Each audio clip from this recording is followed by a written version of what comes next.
Hi wrestling fans, thanks for clicking today's Dreaded D Rose report. The brother of Alberto Del Rio and WWE NXT star Memo Montenegro is now on Twitter at Memo Montenegro. Memo, I gotta remember that name. Let me write that down. Memo, okay. Memo. So, anyway, top independent wrestler Pac, whatever you want to call him, has arrived in WWE Developmental also. He's wrestled Dean Ambrose at last night's NXT live event in West Palm Beach, Florida. Another big match last night at NXT saw former Ring of Honor stars face off as NXT champion Seth Rollins defeated Luke Harper. He's the former Brody Lee. And the latest tweet from Ryback about Hell in the Cell is sharp swimming with dolphins. Sink or swim, feed me punk. Alright, episode of Oprah's, yeah, I'm talking about Oprah. Her Life's Class, which I don't know what that is, on Oprah Network, featuring WWE superstar David Otunga, is going to be airing November 4th. Better write that down too, Oprah. No. Anyway, main event last night's NXT in West Palm Beach was saw Alberto Del Rio and his brother Memo. Let me write that down again. Memo. Take it. And Ricardo Rodriguez. They defeated Cassius Ohno, Corey Graves, and Leo Cougar. One fan in attendance called it one of the most exciting NXT event matches he's ever seen. And former WWE champion JBL, he's Superstar Spotlight on WWE's website today. Probably going to get a lot of hits on that. And as reported about Beth Phoenix, though, likely finishing up with WWE, last week's Raw was from East Rutherford. But apparently that's not the case. We thought that was the end of her. Well, Beth tweeted today that she's going to be in Charlotte, North Carolina for Monday's Raw. Doesn't mean that that's not going to be the last Raw or SmackDown. WWE announced the following this morning. SmackDown announcer, this is terrible. Lillian Garcia is in stable condition, which is good, I guess, at a Los Angeles hospital after being struck by a car Friday afternoon. Whew, I don't know how anybody couldn't see her. 'Cause beautiful. Anyway. Garcia suffered multiple contusions and lacerations on the left side of her body, but she's expected to make a full recovery. Doctors have immobilized Garcia's neck and will keep monitoring her hospitalization overnight to make sure, you know, everything's okay, which I'm up for that. I would like to monitor her. WWE's website has an article up looking at 10 things we didn't know about Brock Lesnar. There's a little more than 10, I'm sure, but anyway, here's one of the things. Well, one of the 10, it's shortened down. He's being billed from Minneapolis since his WWE debut in 2002, but Brock actually grew up on a dairy farm in Webster, a South Dakota city with a current population of less than 2,000. And that's with him not there. And his childhood nickname was Broccoli.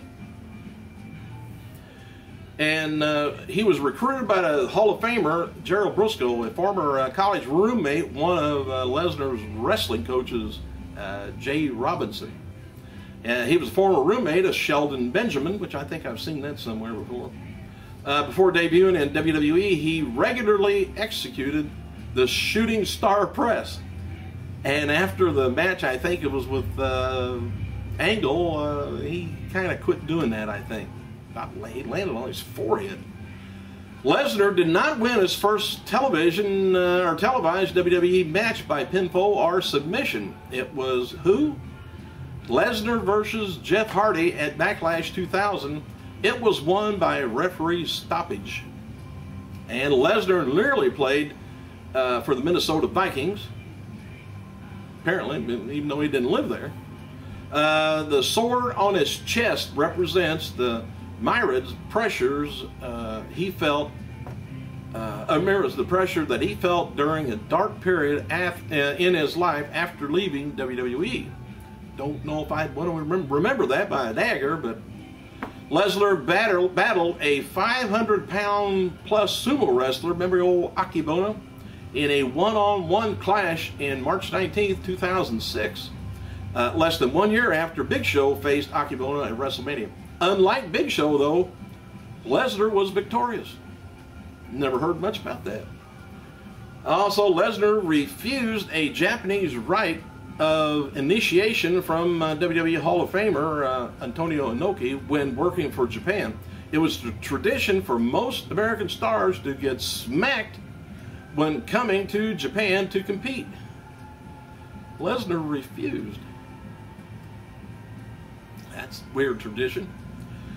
Vickie Guerrero tweeted the following on having evidence in AJ Lee controversy and presented it to AJ and John Cena at Monday's Raw. She says, "I'm prepared for my presentation at Raw. Evidence is shipped via private courier to Charlotte, North Carolina.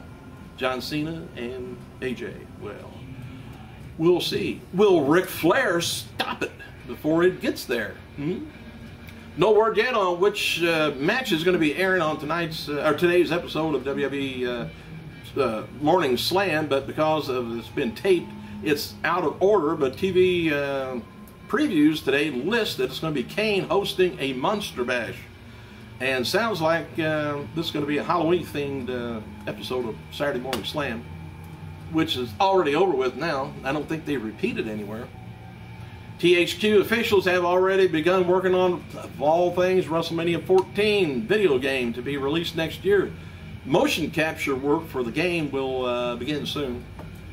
Zack Ryder, he is signing copies of WWE DVD at the FYE store in Levittown, New York on December 28th, 3 p.m. Oh, not too long after Christmas, but don't know where Levittown is. JBL noted on Twitter that he's announcing Sunday's Hell in a Cell match with Jim Ross and Michael Cole if the weather from Hurricane Sandy allows him to fly out of Bermuda. Frankenstorm, I think is what they're calling it. Associated Press reports on Friday that Linda McMahon has spent $42.6 million of her own Senate campaign for the state of Connecticut. The AP adds that Linda loaned her campaign another $3.3 million this past week. I wish you'd just loan me just $1 million, that's all, just for a while.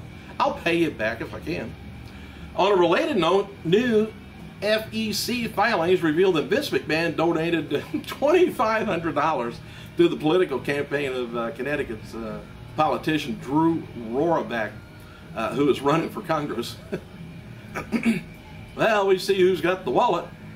Coming out of last night's SmackDown, by the way, here's a look at what the final card should be for Sunday Hell in a Cell pay-per-view, unless they add some late matches, which they probably could. Remember, there's going to be a match on internet, too, before the show starts. Hell in a Cell for the WWE title, Ryback versus Punk. Give me your thoughts. World Heavyweight title, Big Show versus Sheamus. Give me your thoughts. WWE Tag title match, Damien Sandow, Cody Rhodes taking on Kane, Daniel Bryan. Give me your thoughts. Triple threat match for the WWE Diva title, Layla, Caitlin, Eve Torres. Give me your thoughts. All right. Of course, Randy Orton is going to be taking on Alberto. Give me your thoughts. Hey, YouTube pre-show. Cena will address the AJ Lee controversy. I thought they were going to have a match on there. I guess no, they still might. Tune in. All right, WWE website currently interviewed UFC star Chanel Sonnet about the most dangerous submission move in WWE to promote Hell in a Cell pay-per-view, where Randy Orton is going to be facing Del Rio. Sonnet named Del Rio's crossed arm breaker as the most dangerous. About taking your shoulder out of socket. Sonnet, who's a friend of Punk, also talked about submissions in WWE. He says Punk is a submission whiz who trained with former UFC fighter Shawnee Carter in Chicago. Punk even has a gym in his basement now, and he likes Anaconda Vice. And Undertaker uses the Gokalplata, known to WWE fans as Hell's Gate, though. Figure 4 leg lock will crush a knee, but it's very intricate and difficult to set up. And standing abdominal stretch is applied on the ground in MMA, and it's called a twister. And again, it's very difficult to set up, but the Brutal is in on that. And Alberto cross arm breaker, known as an armbar in MMA, is a sample of every fighter's repertoire. Besides Open Fight Night, returning to Thursday's episode of TNA Impact, there's going to be another gut check segment. Christian York tries to earn a spot on the TNA roster.